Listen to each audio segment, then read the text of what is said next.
You support Hamas, do you not? Hamas is a foreign terrorist organization that I do not support. But you asking the executive director of the Arab American Institute that question very much puts the focus on the issue of hate in our country. Well, you support Hezbollah too, don't you? Again, I find this line of questioning extraordinarily disappointing, Senator. No? I don't support violence, whether it's Hezbollah, Hamas, or any other entity that invokes it. You can't so bring no, yourself sir. to say no. As a Muslim woman, sir, I'm going to tell you I do not support Iran. I think it's exceptionally disappointing that you're looking at an Arab American witness before you and saying you support Hamas. You know what's disappointing to me? I do not support Hamas. Bring yourself I do to not say support Hamas. You don't or support Unrwa. You don't support Hamas. You don't. I was very clear in my support for Hezbollah, and you don't support Iran. You should hide your head in a bag. Title 6 says that if you receive federal money, you can't harass Jews. Isn't that true? That is correct. Has the Biden-Harris administration taken away the money of Harvard? No. How about Berkeley? Nope. How about UCLA? No, sir. How about NYU? No. They've just talked, haven't they? That is correct. Okay.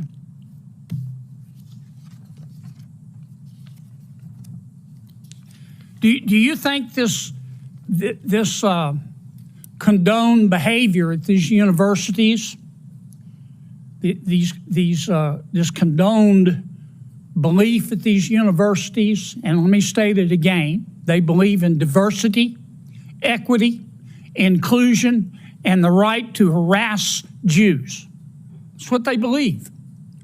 What you do is what you believe. Everything else is just cottage cheese.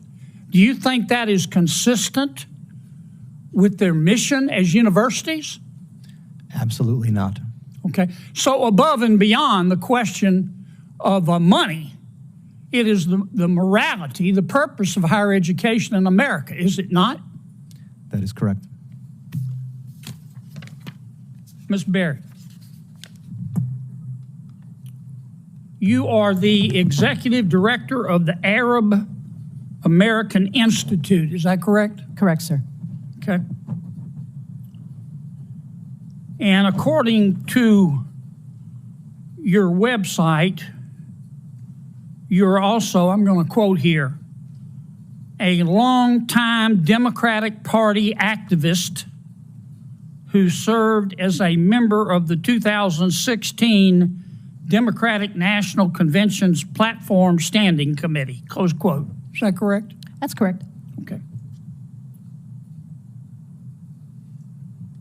You support Hamas, do you not? Senator, oddly enough, I'm going to say thank you for that question because it demonstrates the purpose of our hearing today in a very effective way. Let's start first with a yes or no. Hamas is a foreign terrorist organization that I do not support, but you asking the executive director of the Arab American Institute that question very much puts the focus on the issue of hate in our country. Well, I got your answer, and I appreciate it. What is the, you support Hezbollah too, don't you? Again, I find this line of questioning extraordinarily disappointing, Senator. No?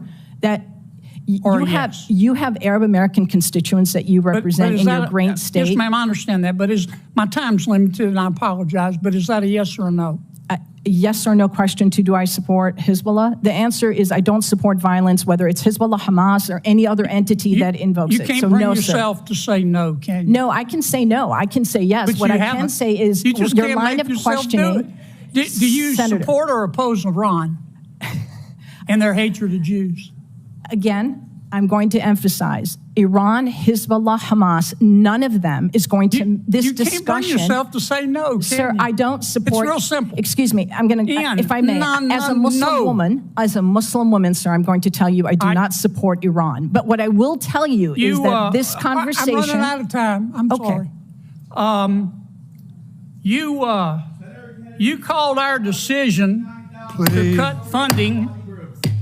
You called our decision to cut fund. Well, first, what's the United Nations Relief and Works Agency? It's Unrwa, which is Yeah. the institution that exists to provide services and aid to the nearly 6 million Palestinian refugees. And you called our decision to cut funding for them, quote, an incredible moral failure, close quote. That is absolutely correct. But again, I would suggest that conversation is about foreign policy. We did that because 9 UNRWA staff members were fired for actually helping Hamas on October 7th. Isn't that the case? I don't believe that that's correct in terms Let of... me ask you one more time. You support Hamas, don't you? You Sir. support UNRWA and Hamas, don't you? Sir, Please. I think it's exceptionally disappointing that you're looking at an Arab American witness before you and saying you support Hamas. You know what's disappointing to me? I do not You support can't Hamas. Bring yourself I do to not say support Hamas You don't or support UNRWA. You don't support Hamas. You don't. I was very support clear in my support for UNRWA. Hezbollah, and you don't I support oppose- Iran. You should hide your head in a bag. Your time has expired. Please, Ms. Berry, I'm going to allow you to respond to any one or all of those questions at this point. Senator Durbin, thank you very much for holding this hearing and for elevating the issue of hate crime. It's regrettable that as I sit here, have experienced the very issue that we're attempting to deal with today.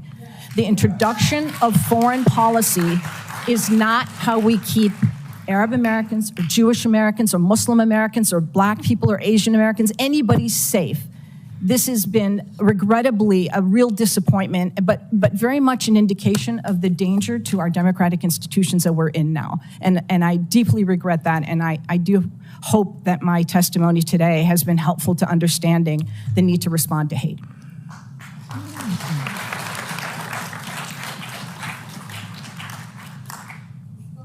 Over the weekend, I went to a synagogue in my hometown of Springfield. There was a bar mitzvah for a dear friend of mine. I couldn't help but notice the security guards that were posted for this bar mitzvah. In addition, I went to a meeting where a dear friend of mine, a Jewish friend of mine in Chicago, she's been my friend and worked for me for 40 years, was almost in tears over the anti-Semitism that she has witnessed. She was wearing a Star of David around her neck. And she said, I do that because I won't give up. I won't give up. I thought about it for this hearing, but I also thought about Wadia, a 6-year-old boy. I have a 5-year-old granddaughter. I love her like life itself. I cannot imagine this poor little boy answering the door and losing his life because he's Palestinian. My God, we can't say those things that I've just said in the same sentence without some people saying, oh, you've just chosen sides. I'm not choosing sides here except for the side of, I hope, common decency and democracy. We've got to have this conversation. We've got to do it in a civilized manner.